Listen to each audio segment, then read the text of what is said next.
बेचना चाहते हैं। उन्होंने राम का सौदा किया, उन्होंने राम की शिलाओं को, जिन पर राम लिखा था, उनको बेचा। उन्होंने रामचंद्र भगवान की खड़ाओं तक को बेचा। अब उन्होंने राम को बेचा, अब काशी पहुंच गए और गंगा को बेचेंगे।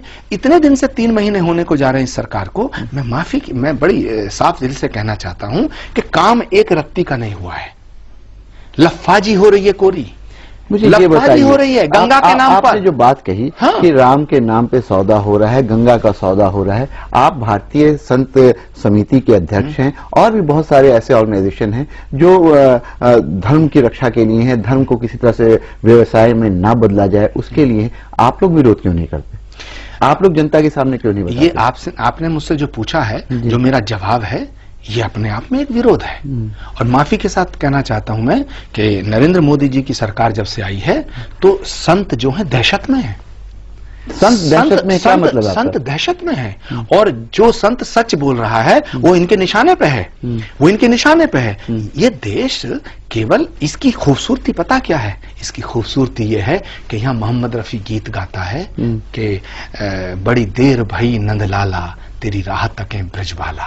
ये देश वो है जो अल्लामा इकबाल कहता है कि सारे जहां से अच्छा हिंदुस्तान हमारा। ये वो देश है जिसकी तहजीब को गंगा जमनी तहजीब कहा गया है। ये वो देश है जब देश के टुकड़े हुए धर्म के नाम पर तो मुसलमानों ने ये कहा कि हम पाकिस्तान नहीं जाएंगे। ये वो देश है जिस देश की आजादी के लिए अगर भगत सिंह का खून बहा है तो अशफाक को फांसी दी गई है। उसकी कुर्बानी और उसकी शहादत इसमें, इस मिट्टी में शामिल है।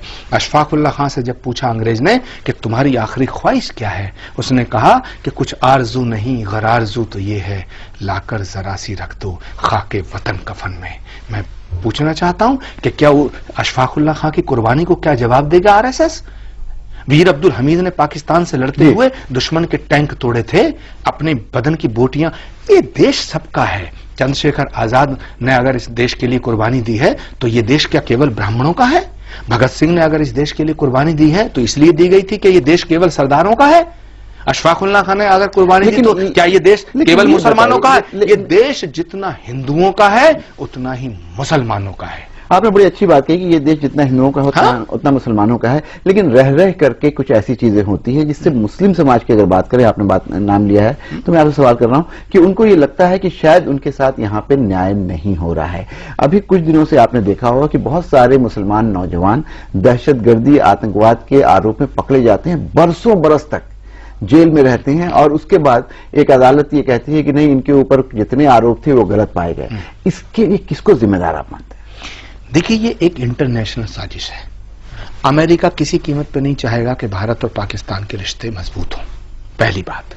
दूसरी बात है, हमारे कुछ लोग भोले हैं, उनकी शराफत का नाजायज फायदा उठाया जाता है।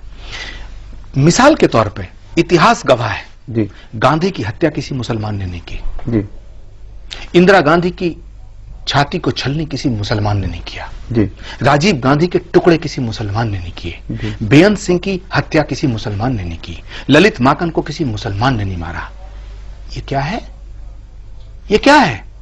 जहां तक सवाल है कि मुसलमान आतंकवादी हो रहे हैं, तो मुसलमानों के अंदर अगर जो इनोसेंसी है और उसका फायदा उठा करके वो एक इंटरनेशनल साजिश का शिकार हो रहे हैं। लेकिन मैं इस बात को मानने को तैयार नहीं हूं कि केवल मुसलमान आतंकवादी है। ये जितने नाम मैंने गिनाए हैं, तो ये क्या आतंकवाद नहीं था? तो क्या ये कह दिया जाए कि सारे सरदार आतंकवादी हो गए? क्या ये कह दिया जाए कि सारे नाथुराम गॉडसे ने अगर गांधी की हत्या की तो सारे उस कम्युनिटी को पूरा जिम्मेदार ठहराया जाए?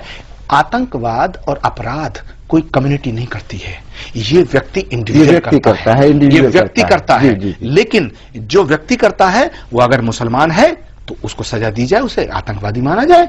लेकिन अगर एक आदमी ने कोई गलत काम कर दिया है, गुनाह कर दिया है, तो सारे मुसलमानों को हम आतंकवादी मान लें? मैं ये दावे के साथ कहता हूं, जिम्मेदारी से कहता हूं कि इस्लाम आतंकवाद का नाम होता तो सारी दुनिया में इस्लाम नहीं फैलता, यजीदियत फैलती।